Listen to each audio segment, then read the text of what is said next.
देखिए, झारखंड की खबरों पर हम नजर डालेंगे। उससे पहले हम आपको ले चलते हैं बिहार जहां टीआरई 4 पर बीपीएससी की प्रेस कॉन्फ्रेंस चल रही है। हम आपको ये खबर दिखाने जा रहे हैं। पब्लिक सर्विस कमीशन से वो सभी निगेटिव मार्किंग के साथ होगी।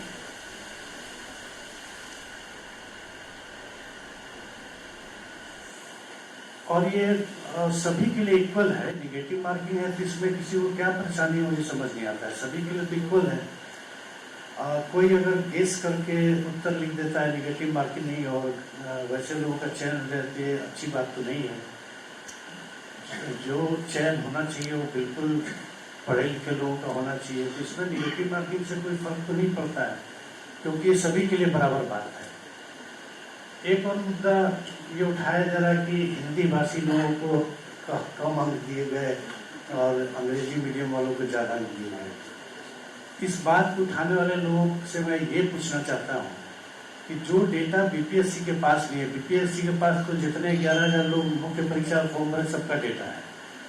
हमने ये भरवाया ही नहीं कि कौन इंग्लिश मीडियम कौन हिंदी मीडियम से भरेगा परीक्षा देगा। तो ये डेटा जब मेरे पास नहीं है तो ये आरोप लगाने वाले लोगों के पास कहाँ से आ जाता है डेटा कि हिंदी माध्यम वाले कम आए, अंग्रेजी माध्यम वाले।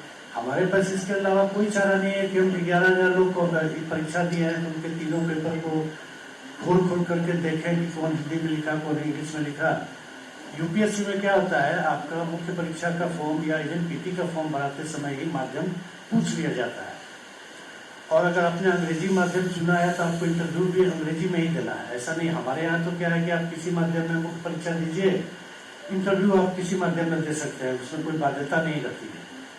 बिहार में हम लोगों ने ऐसा कोई बाध्यता नहीं रखा है, इसलिए हम मुख्य परीक्षा के फॉर्म में ये भरवाते ही नहीं कि आप किस माध्यम से परीक्षा दें, और फॉर्म में नहीं भरवाते हैं तो हमारे पास कोई डाटा नहीं है। अब आरोप लगाने वालों के पास ये डाटा कहाँ से आया कि हिंदी माध्यम वाले कम अंग्रेजी माध्यम वाले ज्यादा, ये हमें नहीं पता है। ये बिल्कुल बेकार की बात है। एक और बात कही जाती है कि हिंदी माध्यम वालों को कम अंक दिए जाते हैं। ऐसा कोई बात नहीं है। जो हमारे यहाँ बहुसंख्य प्रोफेसर जो कॉपी जांचने आते हैं परीक्षक, वो कम से कम 15 साल से लेकर 35-40 साल का अनुभव रखते हैं, बिहार के हों या बिहार के बाहर हों। जो आदमी 15 साल 20 साल 25 साल से पढ़ा रहा है, एक ही सब्जेक्ट को पढ़ा रहा है, उसे हिंदी अंग्रेजी में जांचने में कोई कठिनाई नहीं होती। रही बात इससे एक ये भी प्रश्न आया कि जब आपके पास डेटा नहीं है तो कॉपी कैसे जाती। तो जीएस की कॉपी एक प्रश्न एक ही परीक्षक जांचता है, वो चाहे हिंदी में लिखा हो चाहे इंग्लिश में लिखा हुआ हो, उसको कोई दिक्कत नहीं होती है। बहुसंख्य हमारे परीक्षक जो हैं वो खुद ही हिंदी माध्यम के होते हैं। कोई क्यों डिस्क्रिमिनेट करेगा कि हिंदी माध्यम को कम अंक दें और अंग्रेजी वाले को ज़्यादा दें। वो अपने बिल्कुल जो लिखा गया है और अपने विवेक के अनुसार वो अंक देते हैं।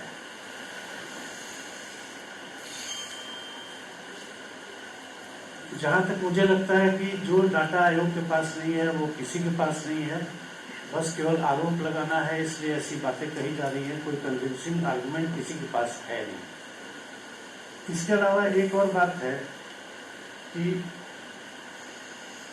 हमारे यहाँ ये भी एक बात कही जा रही है कि 60% से अधिक देने पर आयोग द्वारा मनाही की जाती है। ऐसा कुछ नहीं है। ओवर मार्किंग और अंडर मार्किंग के लिए आयोग में एक प्रक्रिया है। 60% से ऊपर दिए जाने पर वो HE यानी हेड एग्जामिनर दोबारा जांचते हैं, क्योंकि हमारे टॉपर जो होते हैं वो आयोग की परीक्षाओं के टॉपर जो होते हैं उन्हें खुद ही 60% से अधिक बहुत रेयर परिस्थिति में आता है। 58 से 62% के बीच में जो अभ्यर्थी फाइनल अंक लाता है वो टॉप कर जाता है। एक 60% की सीलिंग है कि अगर बहुत अच्छा लिखा है तो बिल्कुल ठीक है, कोई दिक्कत नहीं है, आप दे सकते हैं। लेकिन हाँ, एक बार एक और आदमी जो हेड एग्जामिनर है जांच ले, अगर लगता है कि हाँ परीक्षक द्वारा दिया गया नंबर सही है, कोई दिक्कत नहीं है। उसको इस तरह से पेश किया जा रहा है कि 60% से ऊपर अंक दिए जाने की मनाही, ऐसा कुछ नहीं है। और इससे संबंध में आप लोगों को कुछ पूछना है तो पूछ सकते हैं। परीक्षा कब ले रहे हैं? परीक्षा की तारीख कब घोषित करेंगे? कौन सी परीक्षा? हाँ, एक ये भी मुद्दा आ रहा है। हमने 1 से लेकर 30 सितंबर तक फॉर्म भरने का डेट रखा है। जब हमको ये पता ही नहीं है कि कितने लोग फॉर्म भरेंगे तो हम परीक्षा की तारीख कैसे बता दें। 5 लाख तक परीक्षा बिहार में हम एक बार में ले सकते हैं ऑब्जेक्टिव। अगर 5 लाख से कम भरे तो हम 3 डेट देंगे, 1 to 5 के लिए एक डेट, 6 to 8 के लिए एक डेट और 9 से लेकर 12 तक के लिए एक डेट, 3 डेट देंगे। लेकिन 5 लाख से अगर अधिक लोग भर दिए तो हमें 2 फेज में लेना होगा, तो 3 के बदले हमको 6 डेट देना पड़ेगा।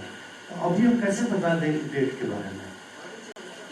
सर पीटी मेंस को लेकर सर पीटी में छात्रों का कहना है कि पूरा बीपीएससी सिविल सेवा का सिलेबस रख दिया गया है और जो सब्जेक्ट के जो कैंडिडेट हैं उनके लिए बड़ा समस्या है। 3 महीने 4 महीने में हम कैसे तैयारी कर पाएंगे? ऐसा है, 3 महीने 4 महीने में कैसे तैयारी कर पाएंगे। आयोग क्या है कि कोई डेट हम अनाउंस करते हैं तो हमको मिनिमम 45 दिन टाइम देना है। अब 4 महीना में भी तैयारी नहीं कर पाएंगे। आदेश जी, खोज होने पर कोड़ा नहीं रोका जाता है, पढ़ने वाला आदमी तैयारी करता रहता है। हम अभी बता दे रहे हैं पढ़ने वाला स्टूडेंट हमेशा पढ़ता रहता है। ऐसा नहीं कि एग्जाम का डेट निकला तो पढ़ाई शुरू करेंगे। और दूसरी बात, सिलेबस जीएस का सब जगह एक ही रहता है, क्वेश्चन का लेवल की बात होती है।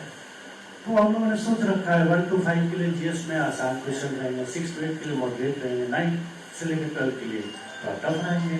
और बाकी सिलेबस तो वही है जो मुख्य परीक्षा में है, जो पहले की तैयारी में होता था कि भाषा हो गया, जीएस हो गया और उनका जो सब्जेक्ट है। ये तो केवल स्क्रीनिंग टेस्ट है ना, इसमें कोई दिक्कत तो नहीं होनी चाहिए किसी को। स्क्रीनिंग टेस्ट है और हम तो 3-4 महीना का समय दे रहे हैं। ये परीक्षा TRE 4 की जब भी होगी दिसंबर जनवरी में हो पाएगी, क्योंकि 30 सितंबर को हमको पता ही चलेगा कि कितने लोगों ने फॉर्म भरा, उसी के हिसाब से तब हम अक्टूबर में डेट अनाउंस करेंगे। अच्छी बात है। नई परीक्षा पद्धति में TRE 4 में जो है 5 ऑप्शन दिए जाएंगे, जिसमें एक जो नहीं नन ऑफ दीज का रहेगा वो भी कलर करना कंपलसरी है। तो अभ्यर्थी कह रहे हैं कि उसमें समय जाएगा हमारा, जब नहीं रहना है तो वो नहीं रहे, 4 ही ऑप्शन रहे। देखिए, 2 चीज है। आप अभी कह रहे हैं कि 5 ऑप्शन दिए गए। कई बार आयोग में अभ्यर्थियों का मेल या ऐसे भी सूचना हम लोग को मिलती रहती है कि फला स्टूडेंट को हमने देखा कॉपी आधा भरा था या सादा छोड़ दिया, आयोग में भर दिया जाता है, ऐसा आरोप भी लगाया जाता है। इस आरोप को का खंडन करने के लिए हमने किया है कि अगर आप कोई प्रश्न का उत्तर नहीं देना चाह रहे हैं तो ई लिख दीजिए, यानी कि नॉट अटेम्प्टेड। और रही बात समय का, तो आयोग में ये विचाराधीन हो सकता है 10-15 मिनट हम एक्स्ट्रा देंगे। अभी विचाराधीन है, ये अगर अनाउंस होगा तो फिर हम वेबसाइट पर डालेंगे।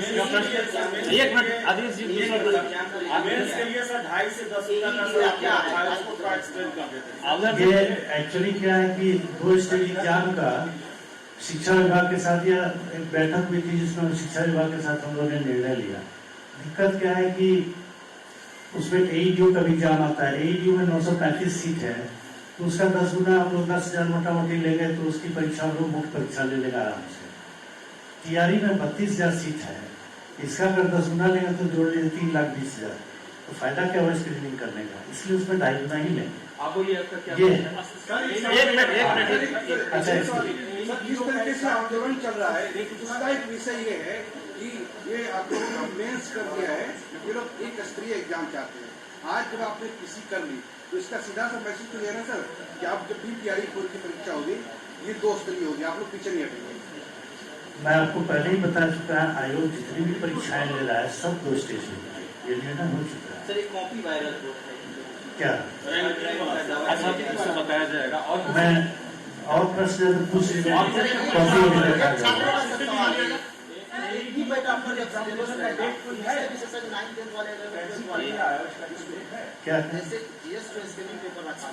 उसमें तो सबके लिए एक GS पेपर है, तो उसमें 9th 10th और 11th 12th वाले जो छात्र हैं, स्पेशल छात्र हैं, फिजिक्स हुआ, केमिस्ट्री हुआ, बायो हुआ, वो लोग बोल रहे हैं कि पूरा GS है भाषा वाला। PT में या मेन में? PT को लेकर PT में तो GS ही आएगा, तो स्क्रीनिंग है ना, वो तो स्क्रीनिंग है। वो तो मान लीजिए 5 लाख आदमी भरे, हमको चाहिए मतलब 40,000 आदमी का मुख्य परीक्षा लेंगे, वो तो केवल स्क्रीनिंग कर रहे हैं। फिर उसका सब्जेक्ट तो लेंगे ही। मुख्य परीक्षा जो लेंगे उसमें भाषा रहेगा, मतलब इंग्लिश हिंदी पहले की तरह, GS रहेगा थोड़ा सा पहले की तरह, और उनका सब्जेक्ट रहेगा। अच्छा, पीछे से किसी का प्रश्न है, बताइए। एक मिनट, अब दोबारा नहीं कीजिए। अब दूसरों को बोलने लगा। बोलिए, आप बोलिए। ऑब्जेक्टिव है? हाँ, हमारे यहाँ ऑब्जेक्टिव है। आपको मैं बता देता हूँ कि यूपी पीसीएस में और गुजरात में पूरे होगा तो मैं जानता हूँ कि वहाँ सब्जेक्टिव होता है। हम लोग लेकिन ऑब्जेक्टिव ही लेते हैं। आप बोलिए आपको क्या मांग कर रहे हैं? सर, बिहार विशेष विद्यालय वाला जो अध्यापक का भर्ती था उसका एग्जाम 1 साल पहले हुआ, सर उसका रिजल्ट कब तक आएगा? रिजल्ट अभी नहीं आएगा। अभी उसमें क्या है कि सभी अभ्यर्थियों ने 9 ऑप्शन दिए गए थे, 9 के 9 ऑप्शन भर दिए हैं। कौन सा कैंडिडेट किस ऑप्शन को भरने के लिए एलिजिबल था, ये हमने शिक्षा विभाग से मांगा है। ये जब मिलेगा तो हम फिर से पोर्टल खोलेंगे कि कोई 3 ही सब्जेक्ट भरना है अभ्यर्थी को अपने क्वालिफिकेशन के अनुसार, तो वो भर देंगे। उसके बाद हम रिजल्ट निकालेंगे। अब शिक्षा विभाग से जब मिल जाए समय सीमा शिक्षा विभाग से मैम जब हम लोग रिमाइंडर दे रहे हैं फिर आएगा तो फिर उसके बाद ये देखिए मैंने एक और जवाब देने का। एक मिनट। अरे आपका असिस्टेंट इंजीनियर का भी एग्जाम 1 साल हो गया, उसमें कुछ नहीं किया जा सकता है। असिस्टेंट इंजीनियर की एग्जाम में कोर्ट केस है, हमने नोटिस भी निकाल दिया है और जब तक कोर्ट केस का निष्पादन नहीं होगा अभी हमारे स्तर से कुछ कार्रवाई नहीं हो सकती है। वैसे इसमें हम लोगों ने लास्ट रिसोर्ट के रूप में एडवोकेट जनरल साहब से मंतव्य मांगा है। अब जैसा उनको मंतव्य आ जाए, आयोग की तरफ से तो ये है कि अभी जब तक कोर्ट केस का डिस्पोजल नहीं हो जाता हम रिजल्ट नहीं निकाल सकते हैं। अब एजी साहब द्वारा जैसा मंतव्य दे रहे हैं, मुझे लगता है कि 1 सप्ताह के अंदर मंतव्य आ जाएगा तो अदालत की हम कार्रवाई करेंगे। टीआरई में पर्शियन और अरबिक टेस्ट में प्रोटेस्ट कर रहे हैं, क्या उसमें टीआरई में वो शामिल नहीं किया गया? नहीं, अभी तो हम लोग जो आया है याचना उसको हम शामिल कर लिए हैं। जैसे जैसे हमने विज्ञापन में लिख रखा है कि फॉर्म भरने की अंतिम तिथि तक जितनी याचनाएं आ जाएंगी समाप्त होगी। और किसी का प्रश्न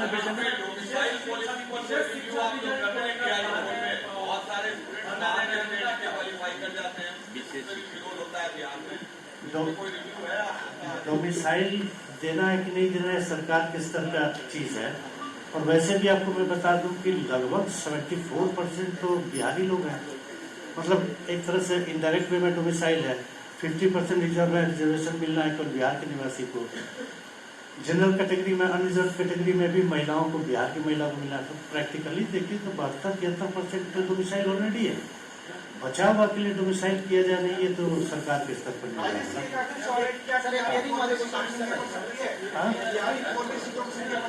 अरे भाई तो मैं बोल देता हूँ फिर अलग से क्यों पूछते हैं? अभी उनके जवाब में मैंने बताया 20 सितंबर तक जितने भी सीट आएंगे सब जुड़ जाएंगे। और हो चुका है आप कहाँ रहते हैं भाई? आपके पीछे बैठी हुई पूछी तो हम जवाब दिए थे, वही जवाब पूछे। अब हो गया, कितना पूछिएगा? दिसंबर जनवरी में दोनों एक साथ पूछेगा। अब मैं आता हूँ, एक मिनट। अब छोड़ दीजिए। थर्ड रैंक और 9th रैंक के बारे में जो भ्रांतियां फैलाई जा रही हैं, मैं पहले बता देता हूँ, उसके बाद कॉपी दिखा दूंगा आपको। कॉपी आपको हाथ में नहीं दूंगा लेकिन दिखा दूंगा।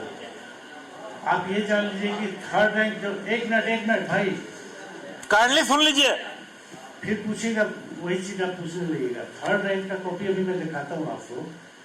पहले मैं बता दूं कि उसको GS2 में बहुत अच्छा अंक मिला है, SA में बहुत अच्छा अंक मिला है। GS1 में 7 नंबर क्वेश्चन के 5 हिस्से थे, 7A, B, C, D, E। 2 हिस्से का 7B और 7E का शायद उसने आंसर नहीं दिया है। 6 नंबर के थे, 12 अंक का नहीं दिया। इससे क्या दिक्कत है? उसमें जो कम नंबर दिया है, नंबर तो चूंकि हम डाल चुके हैं वेबसाइट पर, तो ये कोई बड़ी बात नहीं। बाकी कॉपी उसकी 1 नंबर कॉपी है। आप एक चीज जान लीजिए, दिक्कत कहाँ होती है ना, कॉपी से दिखाने से नहीं होता है। मैंने अभी एक लड़की का कॉपी देख रहा था, उसने 1.5 पन्ने में यही लिखा है कि मुझसे गलती हुई ऑप्शन सेलेक्ट करने में।